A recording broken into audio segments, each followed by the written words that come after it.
Hey guys, it's Matt now here again, and today we're going to be talking about my first procedure.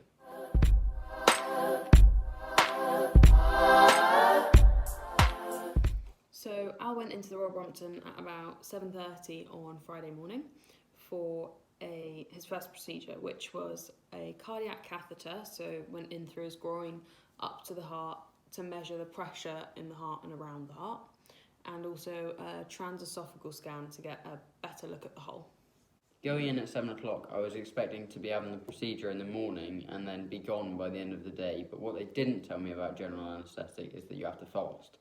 So unfortunately, I was the oldest in my ward, which meant I had to go last for my procedure, which ended up being at about 5 o'clock in the evening, by which point I was ravenous. Very hangry, having already placed your order for a foot-long sub when you came out. When I went down to the operating theatre, it was very daunting, because when I went in, there were lots of screens and lots of nurses. So next time I'm going to try and film the theatre when I go in, and me going under the general anaesthetic, because I think that would have really helped me beforehand. So one thing that surprised my mum, she went down to the operating theatre with Al, was how quickly Al fell asleep after the anaesthetic was put into the cannula. So they think it was under 5 seconds. It just went in and then he was pretty much gone. So next thing I knew, I woke up 3 hours later and it felt like no time had passed at all for me. So Al spent the next couple of hours a bit in and out of it really. Made some of the nurses laugh with his hand gestures when they asked, "Are you okay?" Didn't open his eyes, just gave them a thumbs up. And it was looking like you were recovering well, hopefully going to be able to come home at about midnight that evening until he announced that he had a numb leg. So unfortunately, my right shin went completely numb. They think this might be because where they went in is quite close to the femoral nerve, which controls the feeling around that area. This was quite unfortunate because it made me have to stay in over that night. However, the upside is I did get to eat that footlong, which was quite nice.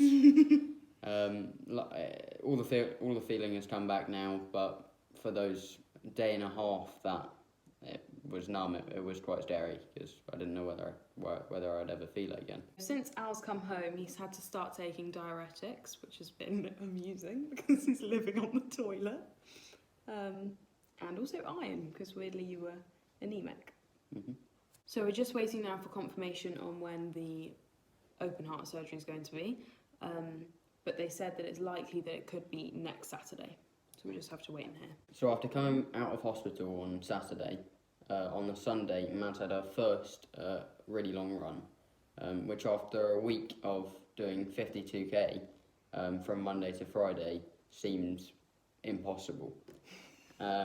She was going to be doing 26k on the Sunday, which is from our house to the Royal Brompton, which is also over a half marathon distance. And I don't run. So I did 3 9k loops around where we live to make up the distance, and the support was amazing. So many people came out of their houses, ran along for little parts of it on the pavement, or just cheered, made posters. It was great because it was really tough, and I think had it not been for that, I'd have really struggled. And also, we just wanted to say thank you to everyone for the donations. We've now reached over £6,500, which is just phenomenal. Yeah, we spoke to Cry earlier on in the week, and they told us that £6,500 will cover 2 days for 100 young people each day to have an ECG and an echo if they need one. So a big thank you to everyone that has supported at the weekend, donated, shared the page, sent Al a nice message. It's just been incredible. I should also say a huge thank you to Kat, Kitty and Poppy Scott, who have just been amazing. They've been running with me all the time. The girls both ran 15k each at the weekend. How a 10-year-old does that, I do not know, but they're just amazing. So please keep sharing and spreading the word. Yeah, I think that's all from us, so thank you again. See you again next week.